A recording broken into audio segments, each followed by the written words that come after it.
নমস্কার। আজ আমরা শারীরিক সুস্থতা বজায় রাখার জন্য পায়খানা প্রস্রাবের সময়ে কি করবেন সেই বিষয়ে আলোচনা রাখছি। পায়খানা প্রস্রাব করার সময়ে আপনারা জোর করে দাঁতে দাঁতে চেপে রাখবেন। এতে আপনার কয়েকটি বিষয়ে শারীরিক উপকারে আসবে। যাদের প্রস্রাব সংক্রান্ত রোগ আছে, অল্প অল্প প্রস্রাব হয়, ফোঁটা ফোঁটা প্রস্রাব পড়ে, পরিষ্কারভাবে প্রস্রাব নির্গত হয় না, জননেন্দ্রিয়ের দুর্বলতা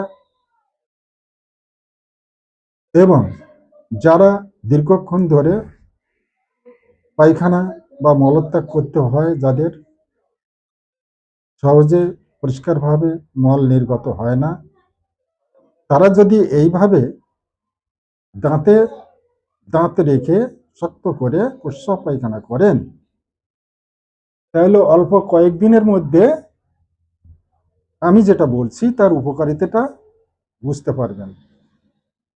বিশেষত আমি পুরুষদের বলছি, পায়খানা করার সময়ে আপনার জননেন্দ্রিয়টি অর্থাৎ অন্ডকোষ এবং লিঙ্গটি শক্ত করে নিজের সুবিধে মতো চেপে রাখুন। এতে শারীরিক শক্তিহীনতা সমস্যায় উপকার পাবেন। নমস্কার, আজ এই পর্যন্ত।